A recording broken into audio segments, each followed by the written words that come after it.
नमस्कार मित्रांनो, MT tanning चॅनलमध्ये आपलं स्वागत आहे. केंद्र सरकारने देशातील शेतकऱ्यांसाठी शेतकरी युनिक आय डी कार्ड म्हणजे शेतकरी ओळखपत्र तयार करण्याची योजना आखली. हे ओळखपत्र ज्या शेतकऱ्यांनी तयार केलं आहे त्या शेतकऱ्यांना ज्या काही शासकीय योजना आहेत, जे काही शासकीय लाभ मिळणार आहे, हा लाभ देण्यासाठी हे एक लाभधारक कार्ड असणार आहे. म्हणजे ह्या कार्डाच्या माध्यमातून लाभ देणं अत्यंत सोपं होणार आहे शेतकऱ्यांना. किंवा शेतकऱ्यांचा जो काय डेटा आहे तो शासनाला एका जागी सर्व डेटा मिळणार आहे.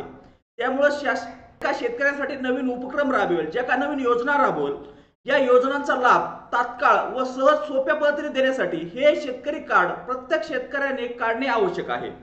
आता काढणे आवश्यक आहे म्हणण्यापेक्षा हे केंद्र शासनाने प्रत्येक शेतकऱ्याला बंधनकारकच केलेलं आहे की तुम्हाला युनिक आय डी कार्ड म्हणजे जे काय शेतकरी ओळखपत्र आहे ते प्रत्येक शेतकऱ्याने काढून घेणं आवश्यक आहे. परंतु आता यामध्ये बऱ्याच शेतकऱ्यांचं काय अडचण आहे की सामायिक क्षेत्र आहे.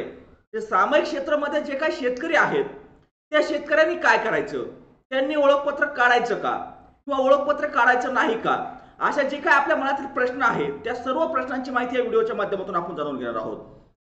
तत्पूर्वी जर आपण चॅनलवर पहिल्यांदा आलेला असाल तर चॅनलला सबस्क्राईब करून ठेवा, जेणेकरून येणारा असाच नवनवीन अपडेट आपल्यापर्यंत तात्काळ मिळत राहील.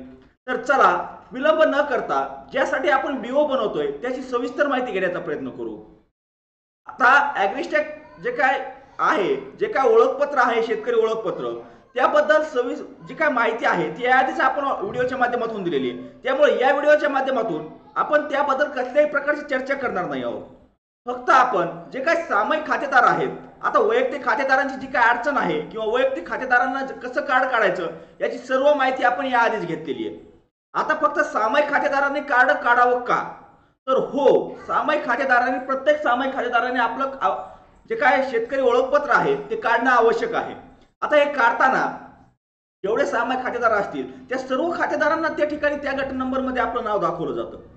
तुम्ही जर पाहिलं असेल, तुम्ही त्या ठिकाणी जा, कुणी एक जणांच काढायचं का, तर एक जण नाही, तुम्ही जेवढे खातेदार असाल, 3 असाल, 4 असाल, 5 असाल, 6 खातेदार असाल, 6 खातेदार त्या क्षेत्रावर आपला हक्क गाजवू शकतात. आणि यात महत्वाचा मुद्दा, तुमचा वैयक्तिक क्षेत्र वेगळं आणि सामायिक क्षेत्र वेगळं, हे दोन्ही क्षेत्र सुद्धा तुम्ही त्या ठिकाणी जोडू शकताय. बऱ्याच जणांकडून फक्त वैयक्तिक लावा, सामायिक मध्ये लावू नका, असं काही अडचण नाही. तुम्ही तुमचं सामायिक क्षेत्र सुद्धा त्या ठिकाणी जोडू शकता, हे लक्षात घ्या. त्यामुळे तुमचं सामायिक खाते जरी असेल तरी तुम्हाला तुमचं ओळखपत्र बनवणं गरजेचं आहे. तुमच्या 2 ठिकाणी सामायिक क्षेत्र असू द्या, 3 ठिकाणी असू द्या, तुमचं कसंही असू द्या, तुम्हाला जे काही सामायिक क्षेत्र जरी असेल तरी तुम्हाला त्याचं तुमच्या ओळखपत्रामध्ये त्या जमिनीचा तपशील जोडणं आवश्यक आहे, हे लक्षात घ्या. जी काय आपल्या मनात शंका होती, ज्या काय समस्या होत्या, त्याचं उत्तर आपल्याला मिळालं असेल. किंवा सामायिक क्षेत्र जरी असेल तरी आपल्याला त्या क्षेत्राचं ओळखपत्र म्हणजे जे शेतकरी ओळखपत्र आहे या ओळखपत्रामध्ये त्याची जी काय त्या जमिनीची नोंद आहे ती त्या ठिकाणी घेणं आवश्यक आहे. त्यामुळे जरी आपलं सामायिक क्षेत्र असेल तरी आपण त्या ठिकाणी नोंद घेणं आवश्यक आहे. तर चला, ही दिलेली माहिती जर आवडली असेल तर व्हिडिओला लाईक करायला विसरू नका. आणि नेहमीप्रमाणेच जर आपण चॅनलवर पहिल्यांदा आलेला असाल तर चॅनलला सबस्क्राईब करून ठेवा, जेणेकरून येणारा प्रत्येक शासकीय योजनेचं अपडेट असेल किंवा आपल्याला निर्माण होणाऱ्या ज्या काही अडचणी आहेत त्या अडचणीचं समाधान असेल आमच्याकडून आपल्याला नक्कीच मिळत राहील. तर चला, धन्यवाद. आजच्या व्हिडिओमध्ये एवढीच माहिती. भेटूया नेक्स्ट व्हिडिओमध्ये नेक्स्ट पॉईंट सोबत.